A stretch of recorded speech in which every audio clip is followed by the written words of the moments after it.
Thank you. Yeah, we are on the threshold of a new year. It always gives us pause. I mean, we know we can start fresh any day, really, of any year, but there's something special about the energy in the air at the change of the year. As we're moving into January, there's this sense of a fresh start before us and a desire to embrace that. Those of you who have been coming a while know that I always start with some kind of a humorous something or other, and this was somebody's kind of false start on New Year's resolutions, I think. I will assume full responsibility for my actions, except the ones that are everyone else's faults. False start there. I will no longer suffer in silence, but instead will moan, whimper, and complain. This year I vow not to sit in my bedroom all day in my robe. Instead, I will move my computer into the living room and sit in my roving bear. Step up maybe there. I will gladly share my experience and advice with others, whether they want it or not. Okay? And before I criticize another person, I will walk a mile in his shoes. That way, if he gets angry, he's a mile away and barefoot. I kind of like that last one. This one isn't funny, really, but kind of a little nice cause for reflection, I think. This year, I will have all that I need and appreciate all that I have. There's a little sermon in that one, I think. This year I will have all that I need and appreciate all that I have. I'd like to say I did that all the time, but I don't think that would be true. We don't all practice that all the time. Threshold time, I took that as my title because we're sort of standing on a threshold right now, looking at the new year coming our way fast in just a couple of days. I like this word threshold. Listen to all the definitions for it. Brink, verge, origin, beginning place, origin, outset, start, edge, gate, dawn, vestibule, and doorway. Like all of those definitions, it really kind of opens up the idea, really is a place to step through into a new life this year if we embrace it in that way, and if we think about it that way, and if we bring all our millions of dreams to it and reflect on it.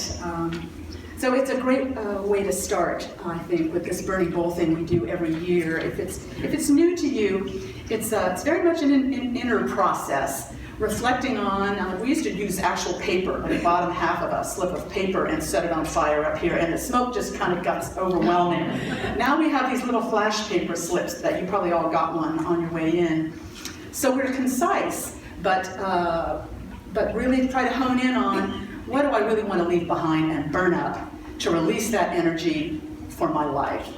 And often it's something, it's an emotional habit maybe, or a mental habit. It could be a kind of fear or anxiety that plagues us too often, that we are weary of, that blocks us to some extent. Anything that feels like an encumbrance in our lives. Sometimes those are the things that we wake up in the middle of the night with, and it's on our minds. And it's telling us this is something that's coming up for healing that we need to pay attention to. Something like that. We want to put that on this flash paper slip, drop it in the bowl, and it goes up in a flash. It's like magic. In fact, magicians use this flash paper in their acts. To let that go so that we can be unencumbered, entirely open to the possibilities of this new year.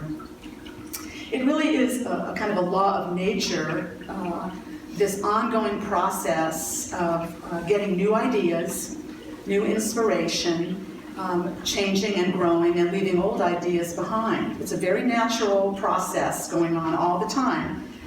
This is really how evolution happens, evolution of consciousness. We get new ideas, and then they manifest outwardly.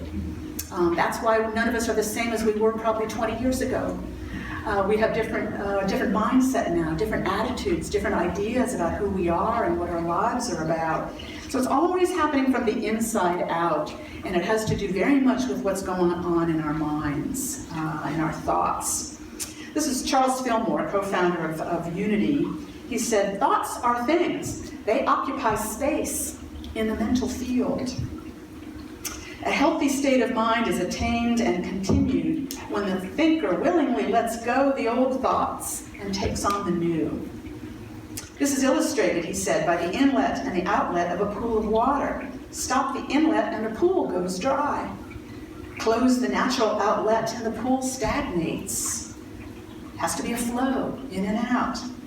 Living old thoughts over and over keeps the inlet of the new thoughts closed. So we don't want to live the old thoughts over and over, the old limitations. We want to be wide open to new thoughts, new ideas. So it's an inside thing, really, getting new ideas in our minds, and then it begins to manifest outwardly. And this is how individuals evolve. This is how communities evolve. As consciousness changes from the inside out. It happens so gradually, so organically, that often we just aren't tracking it. We have to look back quite a ways to realize I've come a long way. I don't think the same way I did. And then that's played out in my life, in different relationships, in different activities, different groups we're part of, different communities. It all changes. It seems almost magical, really, but it's not. It's natural and it's organic. As we change internally, everything changes externally as well. Kind of a law of attraction. We use that phrase sometimes in Unity. We naturally attract to us what makes sense for us and where we are in our consciousness. Where we are in our consciousness, that's sort of what we attract to us. That's the kind of people we attract to us, the kind of work, the kind of lifestyle. So how do we work with this natural process? What's our role in it, or how can we work with it so that it goes better for us? Spiritual strategies for change, I guess. First one is be willing to change on the inside, willingness to change. Ernest Holmes said, "You cannot have what you're not willing first to become in consciousness." You cannot have what you're not willing first to become in consciousness. Made me think of it. You used to hear a lot of stories about people who would win the lottery and then they would just lose it, would just go, because they weren't in a consciousness of being wealthier. They weren't in that consciousness yet, so they couldn't have it. They couldn't hold on to it. I think this kind of thing happens in our lives. We have to become it on the inside. Change always emerges from inside, and then the outer manifestation occurs.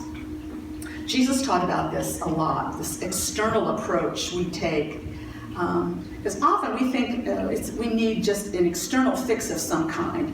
We need a different job, or we need more money, or we need a new spouse, or we've got to get married, or we've got to get unmarried, or we got to whatever it is. We think it's got to be a fix out here, and people have always thought that. But no, it always comes from the inside. Jesus has a mystical teaching about this. He says, no one sews a piece of unshrunk cloth on an old cloak. Otherwise, the patch pulls away from it, the new from the old, and a worse tear is made. Sewing. It's a lesson about sewing. And no one puts new wine into old wineskins. Otherwise, the wine will burst the skins, and the wine is lost, and so are the skins. But one puts new wine into fresh wineskins. I don't think he's really talking about cloth and wine. He's talking about us and our habit of trying to do external patches, little fix-it things externally instead of really going new from the inside out. Wine skins and unshrunk cloth might not work as well for us. It's not metaphors we know, but how about the metaphor of a Band-Aid? Is that a familiar one? That's the idea of let's just stick a little patch on there and everything will be fine. But then we find if we haven't really changed internally, we're not fine. The same problem kind of tends to remain. We have a good friend for many years who had several short marriages that ended in divorce. Fortunately, is in a longer term and happy relationship now, but over a period of time, he would say, kind of wryly, he'd say, "I married the same woman 3 times. He didn't mean the very same woman. He meant the same kind of relationship, the same kind of pattern, the same kind of dynamic, and so wound up with the same challenges. So it was really kind of the same relationship 3 times. That sounds kind of funny, but it's not in the experience of it. And didn't move into a different kind of dynamic in a relationship, and he took some time and did some internal growing work on the inside, and then a different kind of relationship became possible. Does this make sense? I think it does. It's always from the inside out. We like to think it's a quicker thing than that. We can just kind of take the Band-Aid approach, but it's not. We need to go slower on it and let it happen from the inside out. Begin to think of new possibilities. Start cultivating what we want in our minds. Start reading about it, reflecting on it, studying it. Maybe participate in groups that seem to nurture that in you, the kind of new self you're becoming. That's why a lot of people go to churches or support groups or 12-step groups, because it's nurturing the new self they're motivated to become and the new life they want to experience in greater fullness. So we work with it in that way, on the inside, our own becoming process. And then almost by magic, it seems like things start shifting externally. Different people in our lives, different activities, different communities we're a part of. So that willingness to change, that's the first and maybe the most important. Second one is be here now. Stay in the present of your life, because that's the seat of power. I've always liked to have a church sign. I saw once that it said, where is God? Where is God? Now, here, or nowhere. I always like that, I'm going to kind of separate the words out and then put them together. Now, here, or nowhere. It just means God is the seat of power is right here and now. We can plug into source right here and now. It's not out in the future.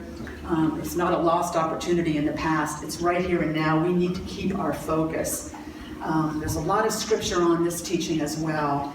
The most familiar one is when I was a kid reading these Bible stories, I thought this was so cruel, about Lot's wife who looked back. Do you remember that Bible story? They've been given guidance that corrupt cities are going to be destroyed, and Lot and his family, Lot's a good man, and he and his family are told by angels, so the guidance comes to them to flee, to leave the city.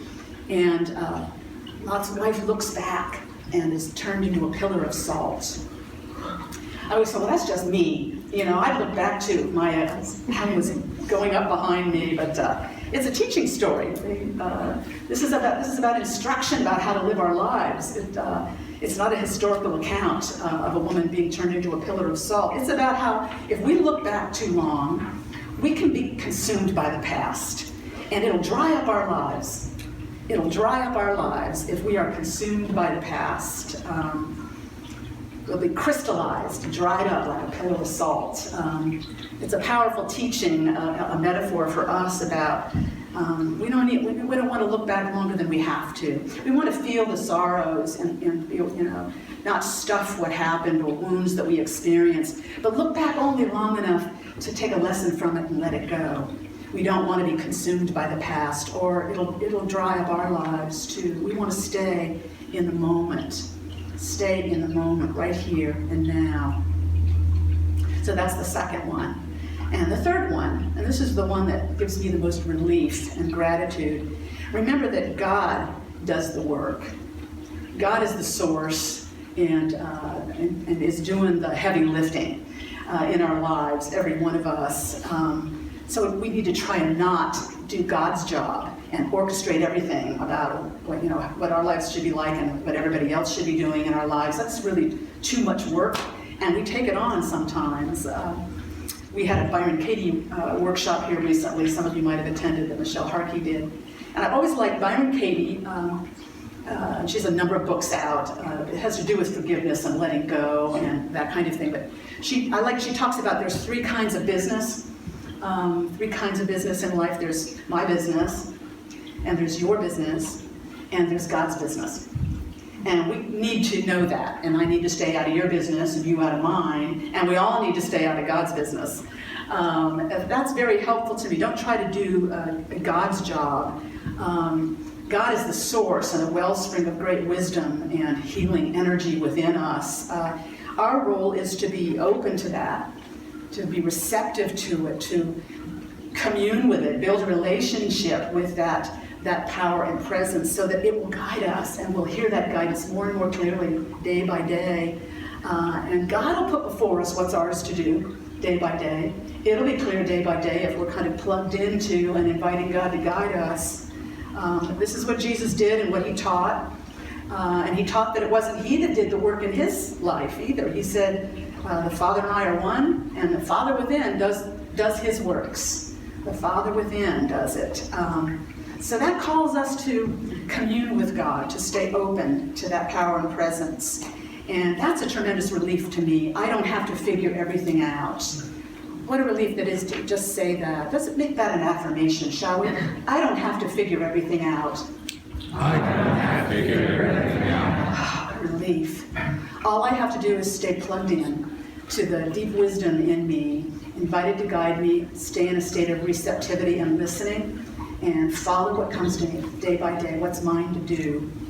The promise of Scripture is, I will put a new spirit within them. That's from Ezekiel. I will put a new spirit within them. I want that new spirit heading into this new year. How about you? Let's think about that then as we segue into the burning bowl part of this service. It's a little bit of a kind of a quiet self-assessment. If there's anything in your way, anything that's an impediment to your good, you want to let that go. Maybe it's an anxiety, maybe it's some kind of emotional baggage, maybe it's some kind of habit that isn't serving you well, and you're ready to set that aside. We want to go into this new year unencumbered and knowing we are unencumbered.